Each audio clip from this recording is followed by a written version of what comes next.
সভ্যতার শুরু থেকে শত শত যুদ্ধের প্রত্যক্ষদর্শী মানুষ।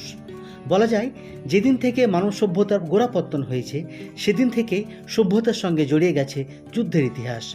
এসব যুদ্ধের কোনোটাতে নির্দিষ্ট হয়ে গেছে জয় পরাজয়, আবার কোনোটা থেকে গেছে অমীমাংসিত। অনেক যুদ্ধে পরাজিত শক্তির পরাজয়ের পেছনে কাজ করেছে বিশ্বাসঘাতকতা, যেমন হয়েছে উপমহাদেশের পলাশির যুদ্ধ ও টিপু সুলতানের যুদ্ধের ক্ষেত্রে। তেমনি এই 21 শতকে লিবিয়ার রাজধানী ত্রিপোলির পতন হয়েছে এক বিশ্বাসঘাতকের কারণে। পতন হয়েছিল লিবিয়ার শাসন ক্ষমতায় 42 বছর ধরে আঁকড়ে থাকা মুয়াম্মার গাদ্দাফির। তার জন্ম হয়েছিল 1942 সালে এক দরিদ্র পরিবারে। সেনাবাহিনীতে যোগ দেওয়া গাদ্দাফি মাত্র 27 বছর বয়সে রক্তপাতহীন অভ্যুত্থানের মাধ্যমে বাদশাহ প্রথম ইদ্রিসকে ক্ষমতাচ্যুত করে দেশে শাসনভার গ্রহণ করেন। আফ্রিকার লৌহ মানব হিসেবে পরিচিত লিবীয় নেতা মুয়াম্মার গাদ্দাফি ক্ষমতায় এসেছিলেন 1969 সালে। মার্কিন যুক্তরাষ্ট্র সহ পশ্চিমা বিশ্বের রক্তিম চক্ষু উপেক্ষা করে তিনি রাষ্ট্র পরিচালনা করে গেছেন দোর্দণ্ড প্রতাপে। মার্কিন, ব্রিটিশ এবং ইতালিয়ান সেনাঘাঁটি উচ্ছেদ করে এবং লিবিয়ায় তেল সম্পদকে জাতীয়করণ করে লিবিয়াকে তিনি পরিণত করেছিলেন মুসলিম বিশ্বের অন্যতম সম্পদশালী এক শক্তিশালী রাষ্ট্রে। কিন্তু 2011 সালে শুরু হওয়া আরব বসন্তের ছোঁয়া লিবিয়াতে লাগার পরে গাদ্দাফির নিজের কিছু ভুল ও অদূরদর্শিতার কারণে আরব রাষ্ট্রগুলোর বিশ্বাসঘাতকতায় এবং পশ্চিমা রাষ্ট্রগুলোর ষড়যন্ত্রে লিবিয়ার বিপ্লব রূপ নেয় এক সহিংস গৃহযুদ্ধে। দীর্ঘ 8 মাসের এই গৃহযুদ্ধের একেবারে শেষের পর্যায়ে যখন 17.5 লক্ষ বর্গ কিলোমিটার আয়তনের লিবিয়ার মধ্যে শুধুমাত্র তার জন্মস্থান সিরাত শহরের মাত্র 2 থেকে 3 বর্গ কিলোমিটার এলাকা বিদ্রোহীদের হাতে পতনের বাকি ছিল, তখন চারিদিকে শত্রু বেষ্টিত সেই এলাকা থেকে নিরাপদে বেরিয়ে যাওয়ার চেষ্টার সময় ন্যাটোর বিমান হামলা এবং বিদ্রোহীদের আক্রমণের শিকার হন গাদ্দাফি। 2011 সালের 20 অক্টোবর বৃহস্পতিবার বিদ্রোহীদের হাতে ধরা খাওয়ার কয়েক ঘন্টার মধ্যেই অবর্ণনীয় নির্যাতনের মাধ্যমে তাকে হত্যা করা হয়। অনেক রাজনৈতিক সমালোচকই ধারণা করেছিলেন গাদ্দাফি হয়তো দেশ ছেড়ে পালিয়ে যাবেন, অন্য কোথাও আশ্রয় নেবেন।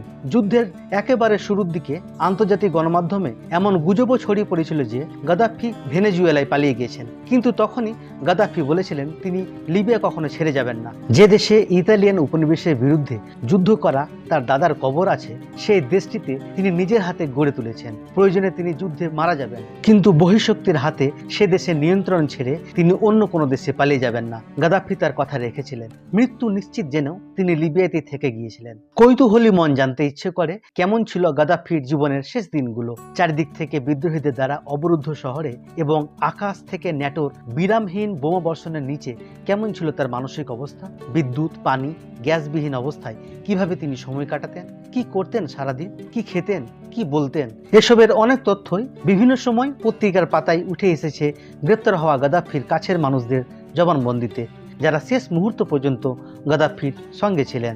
গাদ্দাফির জীবনের দিনগুলো সম্পর্কে সবচেয়ে বিস্তারিত বর্ণনা উঠে আসে হিউম্যান রাইটস ওয়াচের একটি অনুসন্ধানী প্রতিবেদনে এবং আল জাজিরা ও নিউ ইয়র্ক টাইমসের দুটি সাক্ষাৎকার ভিত্তিক প্রতিবেদনে।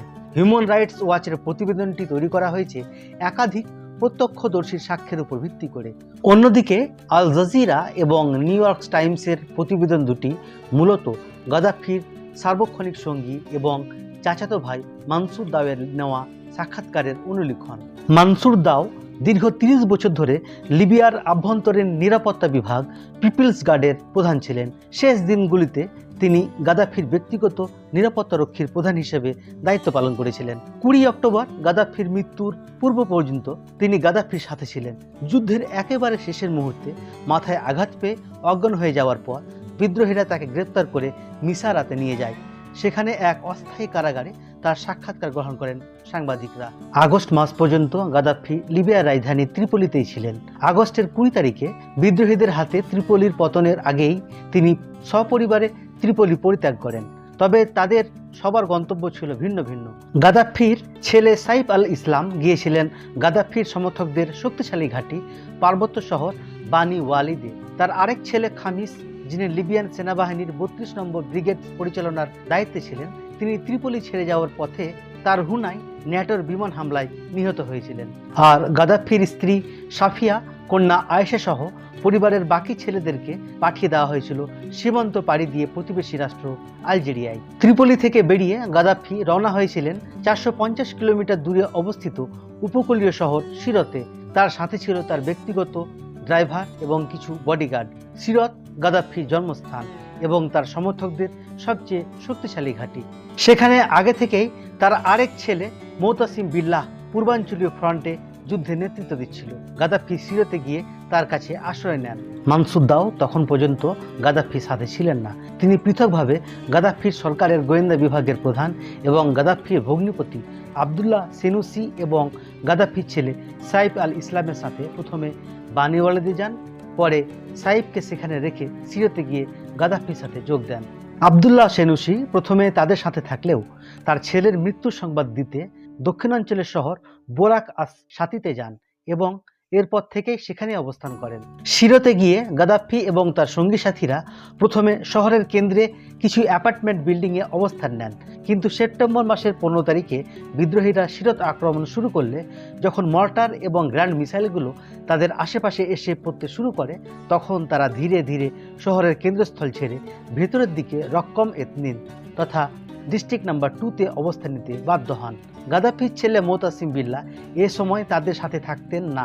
মানসুদ্দাও জানান, তিনি এবং আবদুল্লাহ সেনুসি সিরতে পৌঁছে গাদ্দাফিকে ত্রিপলি পতনের সংবাদ দিয়েছিলেন। তারা তাকে বোঝাতে চেষ্টা করেছিলেন যে যেখানে রাজধানীর পতন হয়েছে সেখানে আর লড়াই চালিয়ে যাওয়ার কোনো অর্থই হয় না। তারা তাকে ক্ষমতা ছেড়ে অন্য কোনো দেশে চলে যাওয়ার জন্য বারবার অনুরোধ করেছিলেন, কিন্তু গাদ্দাফি এবং তার ছেলে মোতাসিম বিল্লাহ তাদের কথা বিবেচনাতে নেননি। গাদ্দাফির বক্তব্য ছিল অন্যরা চাইলে চলে যেতে পারে, কিন্তু তিনি অন্য কোনো দেশে পলাতক জীবনযাপন করা অথবা গ্রেপ্তার হয়ে আন্তর্জাতিক আদালতে বিচারের সম্মুখীন হওয়ার চেয়ে নিজের দেশের মাটিতে মৃত্যুবরণ করা বেশি পছন্দ করেন। সেপ্টেম্বর মাসের শেষের দিকে সিরত পুরোপুরি একটি বিচ্ছিন্ন শহরে পরিণত হয়।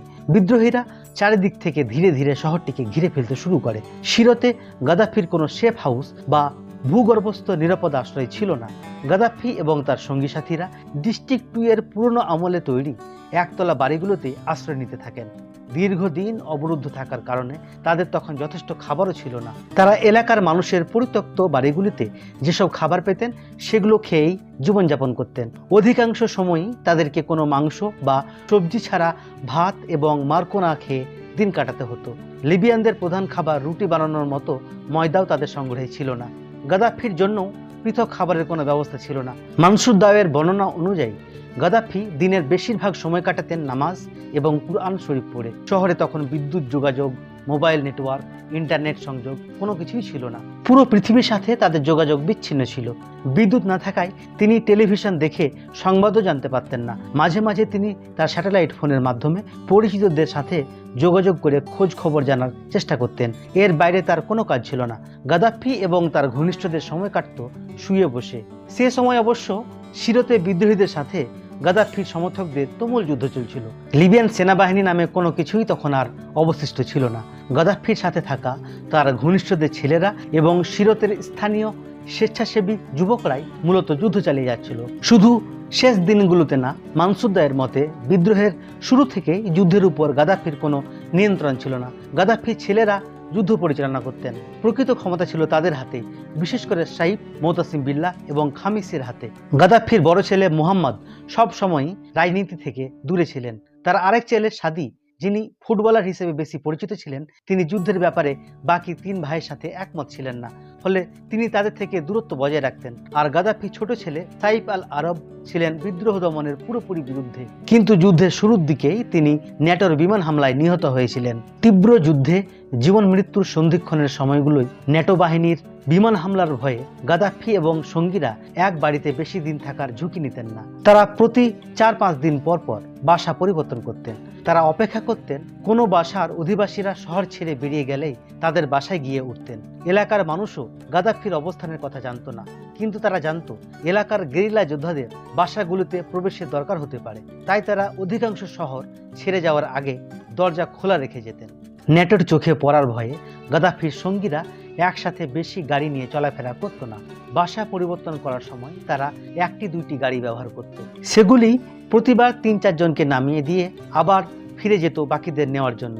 এর মধ্যে প্রায় বিদ্রোহী সেনাদের মর্টার বা গ্র্যান্ড মিসাইল তাদের বাসায় আঘাত করত, তখন তাদেরকে আবার বাসা পরিবর্তন করতে হতো। এইরকম একটি আঘাতে একবার তাদের সাথে থাকা 3 প্রহরী আহত হয়েছিল, কিন্তু তাদের চিকিৎসা করার মতো কোনো ডাক্তার বা কোনো ওষুধপত্রও তাদের কাছে ছিল না। বিদ্রোহীদের মিসাইলে গাদ্দাফির বাবুর্চিও আহত হয়েছিল, ফলে দলের সবাইকে পর্যায়ক্রমে রান্নায় অংশগ্রহণ করতে হতো। গাদ্দাফি নিজে অবশ্য রান্না করতেন না। শহরের বিদ্যুৎ সংযোগ অনেক আগেই বিচ্ছিন্ন হয়ে গিয়েছিল। গ্যাস সিলিন্ডারের সরবরাহ বন্ধ হওয়ায় অন্তত 3 মাস ধরেই মানুষকে মাটির চুলায় লাকড়ি দিয়ে রান্না করতে হতো। এ সময় বিদ্রোহীদের এলোপাথারি গোলা নিক্ষেপে বাসার ছাদের উপরে থাকা পানির ট্যাঙ্কগুলো ভেঙে পড়তে থাকে। পানি, বিদ্যুৎ এবং যোগাযোগ বিচ্ছিন্ন অবস্থায় দিন কাটাতে কাটাতে গাদ্দাফি ধীরে ধীরে অধৈর্য হয়ে উঠতে থাকেন। বাইরের বিশ্বের সাথে যোগাযোগ করতে না পেরে তিনি প্রায়ই রেগে উঠতেন। মানসুদ্দাও জানান, তখন তাকে সান্ত্বনা দেওয়ার জন্য তার পাশে গিয়ে বসলে গাদ্দাফি প্রায়ই ক্ষোভ প্রকাশ করতেন এই বলে যে বিদ্যুৎ নেই কেন, পানি নেই কেন। মানসুদ্দাও জানান, এই দীর্ঘ সময়ের মধ্যে গাদ্দাফির চেহারায় কোনো ভয়ের ছাপ দেখা যায়নি। শেষ মুহূর্ত পর্যন্ত তিনি অত্যন্ত শান্ত ছিলেন। মৃত্যুর জন্য তিনি প্রস্তুত ছিলেন। তিনি সবসময় বলতেন, হয়তো সিরতে অথবা 30 কিলোমিটার দূরবর্তী যে গ্রামটিতে তার জন্ম হয়েছিল সেই জারফে তিনি মৃত্যুবরণ করবেন। তবে গাদ্দাফি তার বন্ধু রাষ্ট্রনায়কদের উপর প্রচণ্ড ক্ষুব্ধ হয়েছিলেন, বিশেষ করে ইতালির প্রধানমন্ত্রী সিলভিও বার্লুসকোনি, সাবেক ব্রিটিশ প্রধানমন্ত্রী টনি ব্লেয়ার এবং তুরস্কের প্রধানমন্ত্রী রজব তাইয়েপ এরদোগানের উপর। এদেরকে তিনি ব্যক্তিগত বন্ধু বলে মনে করতেন, কিন্তু তার বিপদে এরা তার পাশে না দাঁড়িয়ে তাকে উৎখাত করার ষড়যন্ত্রে সামিল হওয়ায় তিনি হতাশ হয়েছিলেন। বন্ধুরা, এই ছিল লিবিয়ার রাষ্ট্রনায়ক মুয়াম্মার গাদ্দাফির শেষ পরিণতি। সাথে ছিলাম জুলফিকার। ভিডিওটি ভালো লাগলে অবশ্যই লাইক, কমেন্ট এবং শেয়ার করবেন। ধন্যবাদ।